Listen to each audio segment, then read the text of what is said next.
Nah, di sana itu ya kerjaan saya bukan melukis, beli. Saya di sana itu ya nyapu, masak, ngepel gitu. Oh, malah di sana tukang sapu ya? Iya, tukang sapu.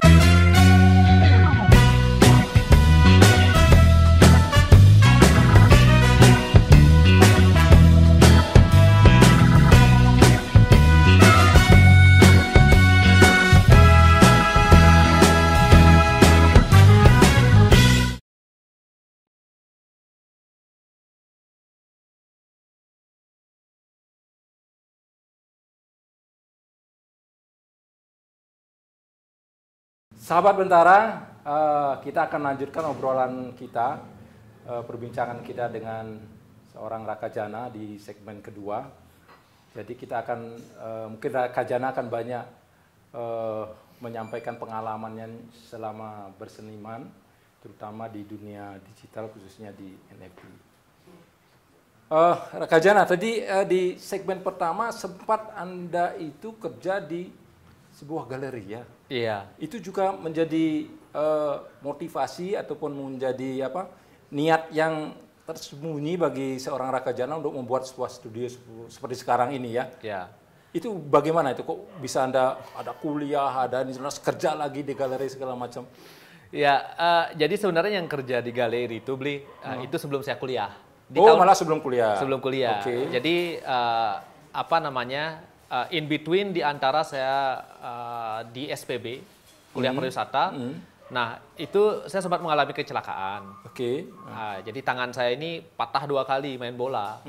Akhirnya saya harus istirahat. Di sela-sela istirahat itu, ibu saya, keluarga saya itu dapat informasi bahwa ini ada nih galeri yang baru buka, memerlukan pegawai. Nah, ya udahlah, sebenarnya saya nganggur, saya cari uang tambahan, saya di sana. Nah, di sana itu ya kerjaan saya bukan melukis, Saya di sana itu ya nyapu, masak, ngepel gitu. Oh, malah di sana tukang sapu ya? Iya, tukang sapu. Bukan sebagai pelukis atau bukan. Mungkin Anda sendiri pinginnya di galeri itu untuk menyalurkan bakat Anda sebagai seorang yang memang suka menggambar dari kecil, begitu? Ada awalnya. Ekspektasinya begitu. Ekspektasinya begitu. Cuman kayak di sana itu ya udah dikasih sapu gitu. Nyapu, habis itu ngepel. Gajinya aja beli cuma 500 pada waktu itu. 500.000? 500.000 sebulan. Itu di Denpasar atau Anda di? Enggak, di Ubud. Oh, di Ubud ya? Ya, di Ubud. Berarti Anda tinggal di Tampak Siring, kerjanya di Ubud. Ya, saya kerjanya di Ubud. Cuman positifnya adalah saya ketemu dengan banyak pelukis hebat yang memang udah ratusan juta jual lukisan. Saya belajar banyak dari sana. Bahkan seniman-seniman yang di sana juga menyarankan saya untuk kuliah di ISI Denpasar. Oh. Itu hal yang berharga buat saya. Selain itu karena saya melihat lukisan di sana banyak, jiwa seni saya itu bangkit lagi. Oh. Berarti Anda juga masuk ke ISI itu karena kerja di galeri dong? Ya, salah satunya itu. Itu jadi semangat melukisnya muncul, keinginan untuk membuat sebuah galeri lah minimal, kayak sekarang ada studio, gambar dan sebagainya, muncul dari situ awalnya ya? Iya, sedikit tidaknya itu sangat berpengaruh lah. Oke, ya. Nah, lalu kita bicara NFT ini. Ini NFT ini kan sedang rame ya. Artinya begini, orang mungkin banyak tahu tentang NFT. Orang mungkin tidak hanya sekedar tahu, tidak mendalami. Tapi Anda seorang Raka Jana bukan hanya sekedar tahu dan mendalami, tetapi malahan Anda itu sudah menggunakan NFT itu sebagai media atau platform Anda untuk sebagai seorang seniman, begitu. Iya kan? Nah, itu bagaimana ceritanya dari awal Anda masuk di dunia NFT itu? Ya, kalau masuknya tentu saya nggak bisa menghindari alasan dari alasan cuan pertama. Cuannya gitu. Karena sejauh saya menggambar, saya belum pernah tuh lihat harga desain gitu ya, digital. Gila-gilaan begitu. Boleh dibuka berapa ya kalau untuk? Tapi bukan saya yang, maksudnya lukisan saya yang laku segitu. Maksudnya saya lihat beritanya ya. Betul, itu bisa sampai eman itu awal-awal gitu ya. Saya lihat ya, ada yang jual di luar negeri itu bisa sampai eman, ratusan, kok gampang gitu orang jual segini. Tapi ya itulah saya, bahwa saya selalu ingin belajar, saya selalu ingin belajar. Saya lihat NFT ini bagaimana, saya pelajarin dulu. Kemudian ya udah modal nekat, walaupun nggak tahu apa-apa, ya kita coba aja. Lagi-lagi modal nekat. Harus menurut saya itu. Ya itu bisnis yang bagus lah bisnis yang dimulai menurut saya. Iya betul. Ya kemudian ya udah saya lanjut, saya coba, saya pelajarin.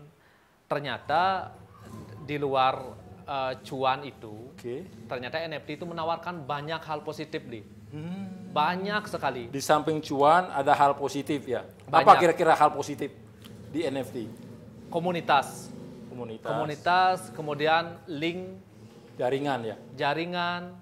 Kemudian ya ini di luar gininya saya sebagai seniman ya. Maksudnya saya kenal komunitas, saya kenal orang-orang yang selama ini susah saya jangkau lewat NFT, kita bisa berinteraksi. Kemudian kalau dari segi kehidupan saya sebagai seniman, di NFT itu ada sistem royalti. Ya. Dan yang terpenting NFT itu kan sebenarnya adalah sertifikasi, Bli. Ya, jadi karya kita itu kalau di dunia nyata itu ada haki. Nah, sedangkan kalau NFT itu adalah sertifikasi. Jadi karya kita itu benar-benar bahwa itu adalah milik kita. Ketika kita jual ke orang lain pun mendapatkan kepemilikan itu dari sertifikasi itu. Sertifikat itu ya. Itu melekat kemana-mana ya? Melekat kemana-mana gitu. Jadi kalau umpamanya lukisan Anda sudah laku ke satu orang jual ke 2 orang, 3 orang dan seterusnya, itu Anda tetap dapat royaltinya. Iya, itu berapa persen itu? Bisa kita set, bisa 10, bisa 15%. Gitu, ya. Tidak ada ketentuannya harus sekian persen, nggak ada ya? Nggak ada. Itu tergantung nego kita. Ada yang namanya, saya lupa. Smart kontraknya. Ada kontraknya. Ada kontraknya kita bikin, maksudnya nanti bagaimana? Term and condition-nya ya. Berarti kalau lukisan Anda semakin beredar sampai ke orang sekian, semakin ini dong, cuannya itu semakin. Iya kan? Iya, semakin besar juga. Gitu. Berarti motivasinya karena memang cuan awalnya ya memang lebih mudah, dan juga tadi disampaikan bagaimana membuka jaringan, masuk komunitas. Ya ini salah satunya bisa ada di halaman depan Kompas karena NFT. Karena NFT juga. Wah, keren ya. Ya, tapi NFT sekarang yang banyak, mungkin orang awalnya cuma NFT cuma digital, enggak. NFT hari ini itu adalah yang bisa memberikan real impact. Contoh nyatanya, saya sendiri sudah mengalami dari NFT, untuk studio saya bisa meng-hire begitu banyak orang, bisa memberdayakan pemuda di sini. Ya, saya dengar dari 2 orang menjadi 20 orang. Mungkin sekarang sudah berapa orang? Nggak, baru 20. Nanti nambah lagi 2023 ya. Ya itulah real impact-nya. Berarti kan NFT nggak sekedar digital, tapi bisa memberikan real impact. Jadi real impact-nya bisa mendatangkan membuka peluang kerja ya. Peluang kerja, iya. Ya. Oke, luar biasa ya. Nah, lalu yang di NFT, karya Anda udah berapa yang sudah di dunia NFT? Wah, udah nggak terhitung. Udah nggak terhitung. Karena di luar HNS Studio saya punya tim lain yang memang khusus ngurusin NFT. Ada tim divisi khusus NFT. Ada, ya. Jadi mereka, tim itulah yang berjasa sebenarnya untuk memasarkan NFT saya. Karena saya dari awal memang nggak mau beli, maksudnya orientasinya uang ya. Setelah saya misalnya tahu cuan nih, NFT cuan. Tapi setelah itu saya nggak mau terus-terusan di sana. Saya ini sebagai seniman ya, saya pengen berkarya aja, membuat karya yang bagus. Urusan menjual ya tim saya aja. Gitu. Jadi ada tim sendiri yang menjual ya. Yang menentukan harga. Fokus di konten, di produk ya. Lalu kalau bicara produk atau konten atau lukis, Anda masih bermain di seni budaya Bali, culture Bali, atau memang bagaimana nih? Karena kan Anda begitu masuk NFT kan harus melihat pasar juga dong. Ya. Tapi ini Anda bagaimana? Anda kan selama ini lukisan Anda atau gambar ilustrasi Anda kan tradisional. Iya. Tradisi kan? Itu masih tetap sampai sekarang? Masih. Kalau menurut saya, tradisi Bali itu identitas saya, Bli.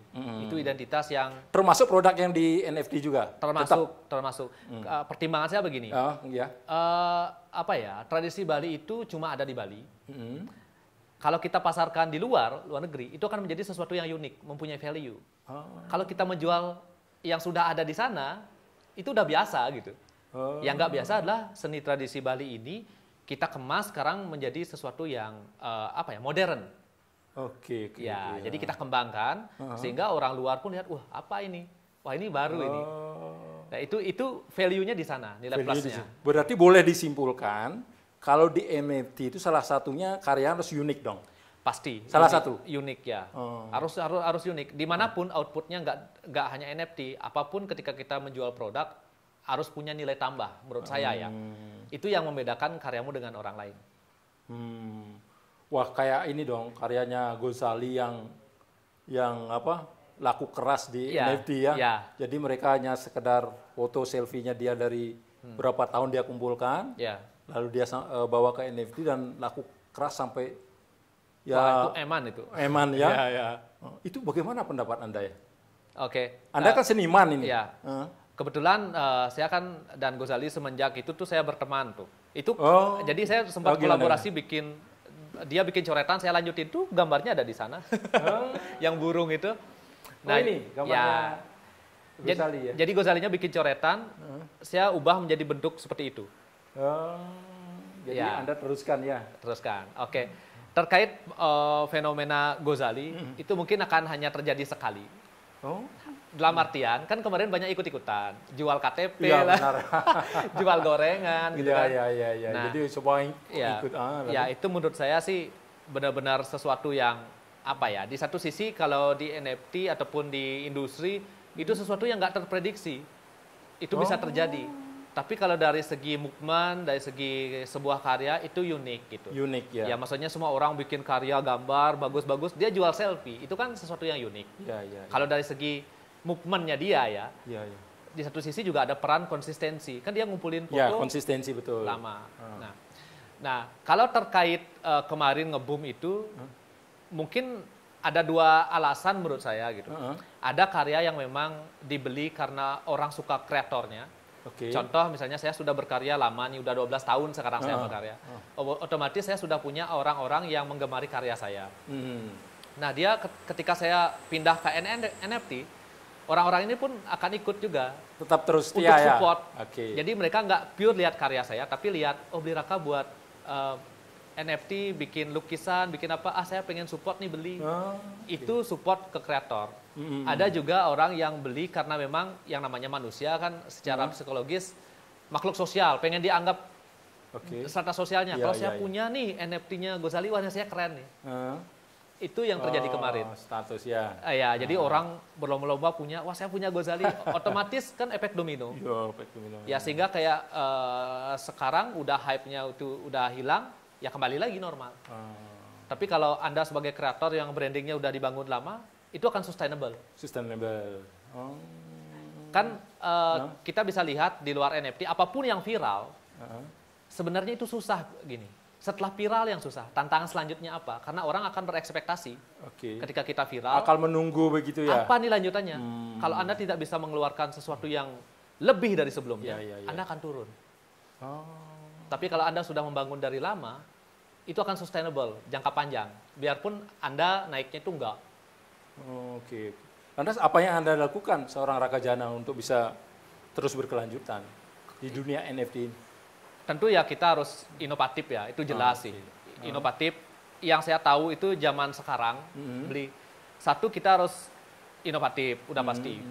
Kita harus kolaboratif. Ya, kita berkolaborasi, sehingga ada cross market nanti. Kemudian kita harus adaptasi. Apapun perkembangan sekarang itu, kita nggak bisa, maksudnya sesuatu yang abadi itu kan ya perubahan. Betul. Perubahan itu nggak bisa kita stop. Yang bisa kita lakukan sebagai individu, ya kita menyesuaikan diri nih. Itu yang saya lakukan. Itu yang dilakukan. Berarti ada inisiatif, kolaboratif, adaptasi dan perubahan secara terus-menerus. Ya, adaptasi itu ya, perubahan terus. Sehingga bisa jalan terus NFT. Karena begini, di sifat orang-orang di NFT itu kan ada dua ya kalau nggak salah. Ada memang orang yang suka beli karya untuk dijual kembali. Ada juga kolektor ya. Lantas karya Anda lebih banyak di mana ini? Disukai banyak dikoleksi atau dibeli dan dibisniskan lagi? Sebenarnya dua-duanya ada beli. Cuman yang paling banyak itu seperti yang saya bilang di awal, lebih banyak orang yang koleksi. Koleksi ya? Ya. Kolektor ya? Ya, karena mereka udah ngikutin saya tuh dari awal banget. Dari sebelum main NFT sampai NFT pun mereka tuh, saya pengen nih gitu. Saya pengen punya, saya pengen support beli Raka. Berarti setiap produk Anda bawa ke Indi mereka pasti beli dong? Ya, rata-rata tuh pasti. Itu bicara, tadi kan di awal Anda bilang cuan ya, itu boleh dong. Berapa cuan kalau dia? Ya, kalau cuan ya, saya tuh dulu tuh sempat bilang bahwa kalau saya nih sukses NFT tuh saya pengen bangunin rumah buat nenek saya. Itu tuh yang di belakang nih, yang masih baru nih, di bawah itu full ukiran itu tuh saya bangunin dari NFT buat nenek saya. Ini hasil NFT? Iya. Itu, yang kedua, saya itu waktu kuliah tuh cita-cita pengen punya Mini Cooper. Punya saya sekarang. Sekarang ada? Sudah. Terus, tapi tetap di luar itu. Tetap bahwa dari NFT ini saya tuh bisa memberdayakan banyak orang. Saya bisa nih buka HNS Studio, mengembangkannya lagi. Ya, baru-baru ini saya buka garment juga. Ada garment? Tempat sablon ya, dekat-dekat sini. Ya, karena saya lihat ada fashion juga ya, Anda bergerak di situ juga ya? Iya, dari awal. Terus saya buka di sana sehingga bisa rekrut lagi kayak lapangan pekerjaan baru. Ya. Wah, luar biasa. NFT ini ternyata berkembang kemana-mana ya? Ya, kalau memang kita benar memanfaatkannya itu akan bisa berdampak besar buat kehidupan orang banyak gitu. Paling tidak keinginan Anda terjawab, ya. Keinginan Anda dari masa kecil lalu kuliah harus punya ini itu terjawab setelah Anda masuk NFT dong. Masuk ke dunia NFT. Salah satunya ya. Salah satunya Salah ya. satunya ya. Ya berarti ya benar juga dong bahwa Anda memang cukup expert ya di bidang NFT karena Anda sudah memanfaatkan media NFT ini. Ya. Untuk karya yang Anda hasilkan. Nah, satu hal mungkin sebelum kita akhiri di segmen kedua ini kan ditonton oleh banyak anak-anak muda ya. Kira-kira pesan apa yang ingin Anda sampaikan untuk anak-anak muda kita di luar sana terkait dengan digitalisasi atau digital dan juga dunia NFT khususnya dalam kehidupan seorang seniman atau mungkin tidak hanya seniman, mungkin bisnis juga. Oke. Ya, jadi ini buat teman-teman semua mungkin yang pemula, saya juga sama, startnya kita sama gitu. Saya dulu nggak ada alat juga gitu. Saya tahu persis permasalahannya beli. Kalau anak-anak, karena saya sering sharing, saya ngajar juga di kampus sebagai dosen tamu. Permasalahan anak muda itu insecure. Itu udah pasti. Insecure, suka membanding-bandingkan ketika mereka buka Instagram misalnya, mereka awalnya semangat nih beli. Tapi kalau udah lihat karya orang bagus, minder. Udah insecure, aduh aku nggak bisa, aduh aku nggak punya alat ini, aku nggak punya alat itu. Kalau menurut saya, kita itu modal terbesarnya diri kita sendiri. Diri kita sendiri. Sebaiknya sih dimulai aja, mulai aja, berproses. Jangan pernah bandingkan dirimu dengan orang yang sudah menggambar seperti saya sudah 12 tahun. Anda baru mulai hari ini, nggak apple to apple. Jadi mulai saja gambar tiap hari. Kayak saya dulu sehari bisa 10 sketsa. Mungkin Anda bisa mulai dari 1 sketsa per hari. Dari sana Anda latih terus. Kalau Anda konsisten, hasilnya itu mungkin nggak setahun 2 tahun, tapi 4 tahun 5 tahun Anda akan jadi expert. Berarti butuh kesabaran, konsisten. Jangan membandingkan. Ya, jangan membandingkan. Konsisten. Ya.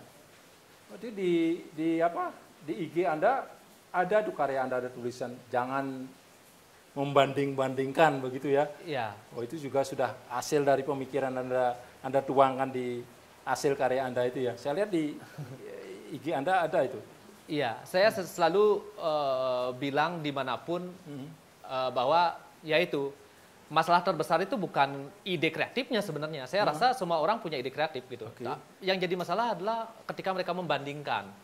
Kalau udah membandingkan selesai. Semua selesai ketika dibandingkan. Ketika dibandingkan selesai. Selesai. Apalagi orang baru belajar. Karena kan standarnya terlalu tinggi. Dia melihat diri dia sekarang, tentu karena baru mulai kan akan beda kualitas. Beda ya. Tadi Anda sampai apple to apple itu ya, jangan. Ya, kalau saya dulu sih mau orang bilang apa ketika awal menggambar, saya dulu, wah ini jelek, ini gini. Ya saya buktikan aja dengan karya saya, tanpa harus saya berkoar-koar. Saya gambar aja tiap hari. Biarkan aja hasil yang berbicara. Gitu. Dan jangan terlalu sering, maksudnya toleh kanan kiri. Fokus gitu. Fokus aja. ada satu saya lupa nih. Yang terpenting itu kamu harus punya tujuan, itu sih. Tanpa tujuan nggak kemana-mana. Ada goalnya gitu ya? Ada goalsnya. Bikin jangka pendek, jangka menengah, jangka panjang. Oh, ada jangka pendek, jangka menengah, jangka panjang ya? Iya. Wah, keren ini Rakajana. Jadi tadi kita sudah dengar bahwa ternyata NFT juga dampaknya juga pengembangan usaha ya? Ya. Pengembangan bisnis ya? Bisnis ya. Jadi tidak hanya sekadar seorang seniman, tapi di balik itu ternyata banyak hal yang bisa digarap. Jadi mulai merambah ke fashion, lalu ada juga tim kreatif yang khusus menangani NFT, dan awalnya di studio ini kan, ANS Studio. Ya. Baik, sahabat Bentara, jadi kita akan lanjutkan perbincangan kita di segmen ketiga. Kita akan bahas, kita akan berbincang-bincang dengan Rakajana bagaimana strategi bisnis seorang seniman, seorang anak muda, seorang Rakajana yang dikembangkan dan yang awalnya hanya 2 karyawan bahkan sekarang menjadi 20 orang karyawan lebih. Kita tetap di podcast Bentara Budaya. Sampai ketemu di segmen selanjutnya.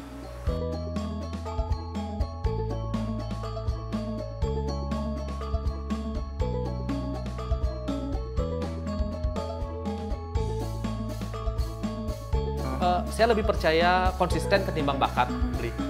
Oke. Karena kalau orang itu konsisten plus lingkungan mendukung, setidaknya dia akan bisa. Apalagi sekarang ditambah dengan adanya teknologi. Berbeda kalau kita bicara zaman dulu murni skill itu udah wajib. Jangan lupa like, komen, share dan subscribe channel Bentara Budaya serta nyalakan lonceng notifikasinya ya.